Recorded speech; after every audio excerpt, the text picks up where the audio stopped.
Hey everyone, let's get into some of the updates. I'm going to talk about everything happening with Engfa and Orm, Yada and her alleged erasure, lenamiu's Please Love, Mina Babe under her rule, Fayatom's next series, and some tiny little updates in between as well. I'll timestamp everything. After Water series' beautiful finale, the conversation around Engfa and Charlotte was immediately hijacked by this situation and incident. Engfa, Charlotte, and even their friends ended up apologizing for it. Orm somehow got dragged into the mess too, and now parts of her fandom are also upset with Engfa. There are so many statements surrounding this situation, but I'll try to go through everything in chronological order. So, it all started with this one frustrated tweet where a person claimed Engfa's security guard blocked them from accessing a public bathroom. This person called out Engfa for this behavior. The tweet obviously went viral, so much so that even Thai media quickly picked it up. The tweet said, "I ran into Engfa Waraha leaving a restaurant with her guards. We were walking toward the restroom and I walked past on the right because I really needed to pee. Then the guard stretched out his arm to block me and said, 'This way is also going to the restroom.'" Like, what does that even mean? Is the restroom only for celebrities now? Are regular people not allowed to use it? So ridiculous. Engfa later posted a statement addressing the situation. She wrote a long statement saying, "We would like to clarify this because Engfa Waraha was mentioned directly by name. First of all, we would like to apologize on behalf of the security team. Normally, guards are only assigned when the artist is attending an event, because there have been quite a lot of unexpected incidents involving Sasaeng fans. In everyday situations outside of work events, security is usually not necessary. As for this incident, from what I remember, we were not going to the restroom. There may have been a misunderstanding. After leaving the restaurant, we were simply heading to the elevator to go back, and it may have happened to be the same route. The restroom is absolutely open for public use as normal. If we had witnessed the situation described, there definitely would have been a warning given to the guard. We sincerely apologize for this incident." According to Engfa, she actually wasn't heading toward the restroom at all. Now, we do have different POVs of the situation from other statements too. Charlotte also posted her own clarification saying, "Regarding the incident that happened, I would like to sincerely apologize to anyone who felt uncomfortable because of the actions of the security team that was taking care of us, and for the misunderstanding that occurred. At the time of the incident, I was actually the first person to run to the restroom together with one female guard.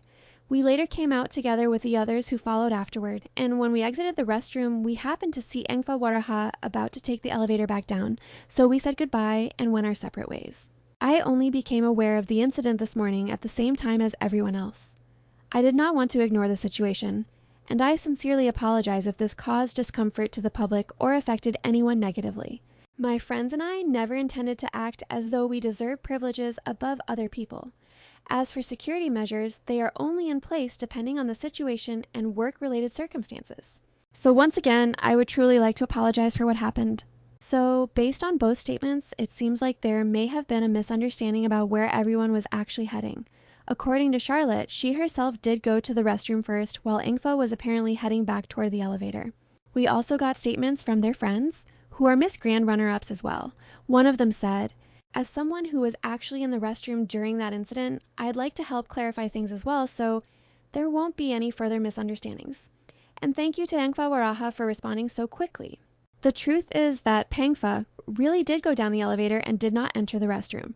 As for me and my friend, who were using the restroom at that time, we genuinely did not notice any situation where people were being blocked.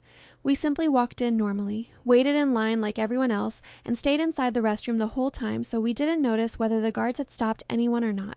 Another friend said similar thing, that she was in the restroom and didn't see what was going on outside. As someone who was also walking with Engfa Waraha, I quickly turned and ran into the restroom with Pimi, separating from Pifa at that point while she stayed waiting for the elevator. I would also like to apologize once again on behalf of the security guards. Normally, when we go out casually, we don't have personal security guards following us around like this. Now, everyone involved in the situation ended up apologizing for it. The original post directly named Engfa and specifically called her out, so of course she ended up getting dragged into the situation the most, when in reality she wasn't even the one using the restroom and was apparently already heading toward the elevator. The person who originally posted about the incident also later acknowledged that they had misunderstood the situation and apologized to Engfa for naming her. At that point, the situation was slowly calming down, but then Engfa replied to another post, So this person replied to the original restroom incident tweet and shared a similar story about Orm, writing it in the same manner as the original post. I once ran into Orm Cornifat at a restroom in Chidlam before she went to an event. Orm was about to use the restroom too, but the guard blocked the entrance. My mom and I really needed to pee, so we were like, where are we supposed to go? A little while later, we heard someone saying, come in, come in. So the guard finally let us through. Then when we came out and were washing our hands, we saw Orm standing at the sink right next to us. That's when we realized the entire restroom had actually been empty the whole time. That voice was Orm herself. To that post, Engfa replied with this statement. It's completely fine to admire and praise other people. That's a good thing. But before sharing posts that compare or indirectly put down other artists by mentioning them, especially when we still don't know the full facts of the situation, it can end up spreading misinformation. I feel like we've moved past the era where supporting one person has to involve dragging someone else into it. From an artist's perspective, it honestly doesn't feel very admirable to see that kind of behavior. This whole thing blew up even more after that, and now Orm fans are really mad at Engfa. A lot of them are saying she dragged Orm into the situation and that she was somehow attacking her. Now, I personally have a more nuanced opinion on this situation. Some fans are reacting like Engfa committed some huge crime just for saying, please stop dragging other artists into situations like this. And yes, of course, the original person admired Orm and shared a positive experience with her. But at the same time, let's be honest here. The post was very clearly written as a comparison to the Engfa situation, where Engfa had already been incorrectly blamed. Even Engfa herself acknowledged that praising and admiring Orm was a good thing.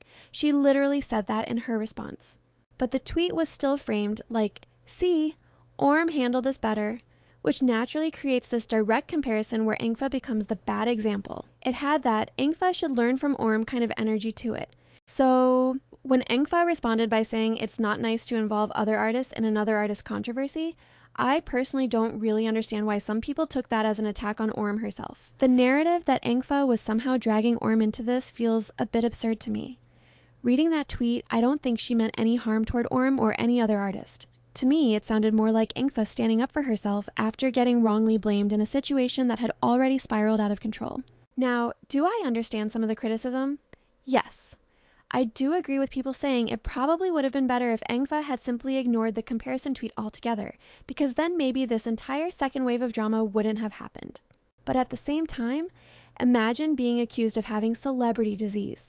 Then multiple people released statements clarifying that there was likely a misunderstanding, and after all of that, someone posts a comparison praising another celebrity while indirectly making you look worse. I can understand why Engfa felt the urge to defend herself, and there's nothing wrong with defending yourself respectfully. Another point fans are bringing up is that the person Engfa replied to apparently wasn't even an Orm fan. They were supposedly just a random outsider sharing their experience meeting Orm, and then Engfa responded with a message about fandom culture. Because of that, Orm fans feel like their fandom got dragged into a situation they weren't even involved in to begin with. And I can understand why that frustrated some people too.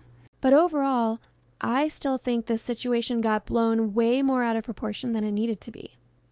Especially the narrative that Engfa's response was somehow an attack on Orm. That part feels really forced to me.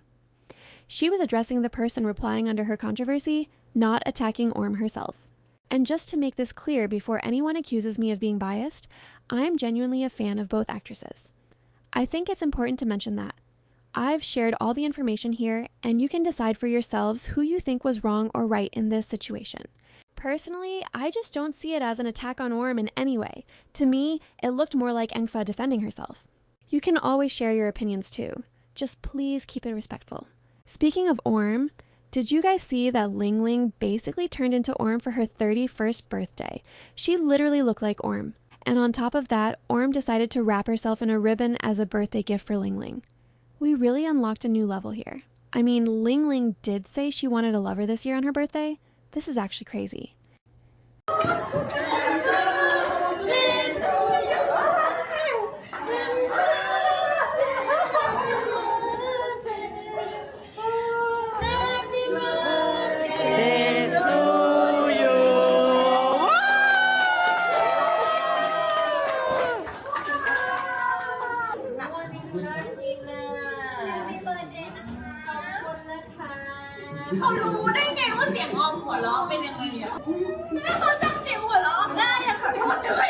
Another situation is about Channel 3, and as always, spoiler alert, if you haven't watched Fulfill Episode 3 yet, skip this part.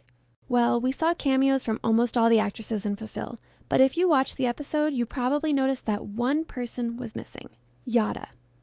And Yada's absence was very loud. Everybody noticed it and started talking about it immediately. Fans are now accusing Channel 3 of trying to erase the only openly lesbian actress they have in their GL lineup. There are even accusations saying the channel profits off the LGBTQ+ community, but then turns around and marginalizes actresses who actually belong to the community themselves. Now, whether it was intentional or not, apparently sources close to Yada said she was busy at the time the cameo was filmed. Bam also posted this saying, "Yada is busy with work, so she couldn't come." And Yada replied with, "But sending a cute person in my place instead." So, if the actress herself is saying she was busy, then obviously we should take that seriously. But fans still aren't really buying it. A lot of comments are saying things like, they could have just rescheduled the filming. But realistically, there were 7 other actresses involved too, so it probably wasn't easy finding a schedule where all 8 people were available at the same time.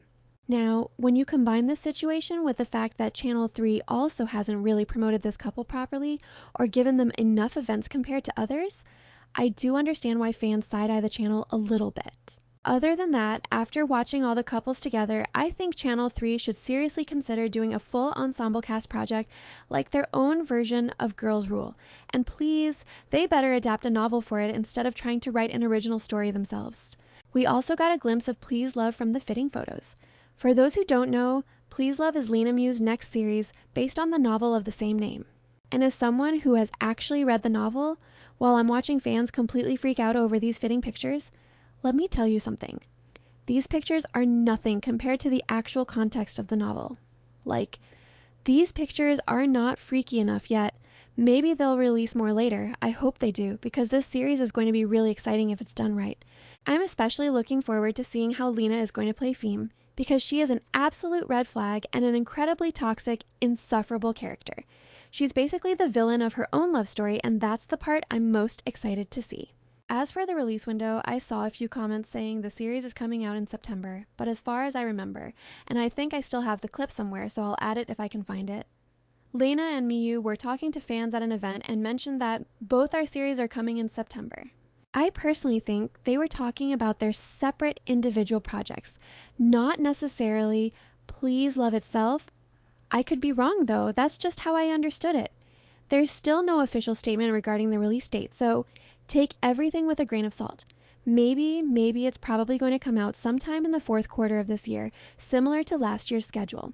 Another series that we finally have an update on is Mina Babe's Under Her Rule. Today, MGI posted that they officially started their first script reading.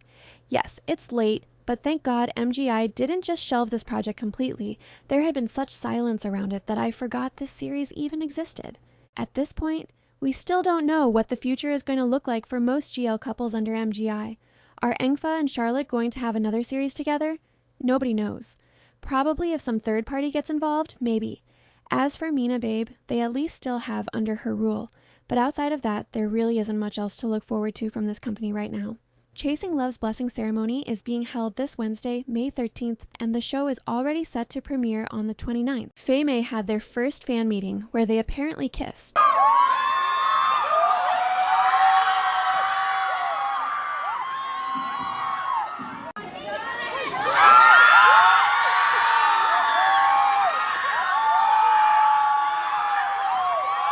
Emmy's Forever Yours official OST is also releasing today. They even dropped another MV for Wine I Hate You. The show itself is actually doing really well too.